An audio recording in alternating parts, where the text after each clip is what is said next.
মা ছেলে মিলে আজকে চলে যাচ্ছে ঘুরতে। ঘুরতে না, আসলে যাচ্ছি একটা কাজে হসপিটাল। তো আমার ননদিনী হসপিটালে জব করে, তো সেখানেই যাচ্ছি।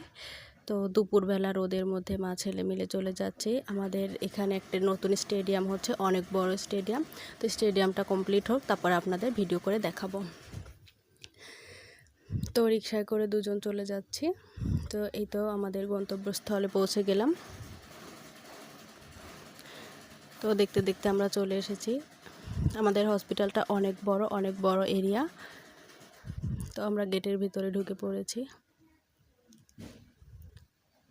এখানে ছোটদের খেলার জন্য দোলনা আছে, তারপরে অনেক রকম খেলার জিনিস আছে। দেখেন এত ভিড়, মানে মানুষ এত গরমে রোদের মধ্যে এখানে আসে। এখানে অনেকটুকু জায়গা জুড়ে ফুলের বাগান আছে। তো আমরা একদম সোজাসুজি রিক্সা নিয়ে চলে যাচ্ছি আমার ননদিনীর কাছে।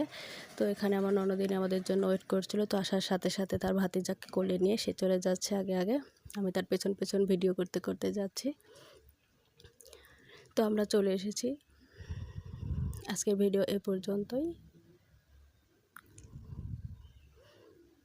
তারপরে আমরা চলে যাচ্ছি আবার মা ছেলে মিলে আমাদের কাজ শেষ করে। তো এত রোদের মধ্যে দেখেন আমাদের চেহারার কি অবস্থা, মানে আমার ছেলে তাকাতেই পারছে না। ও কিন্তু ঘুমায়নি, তারপরেও তাকাতেই পারছে না।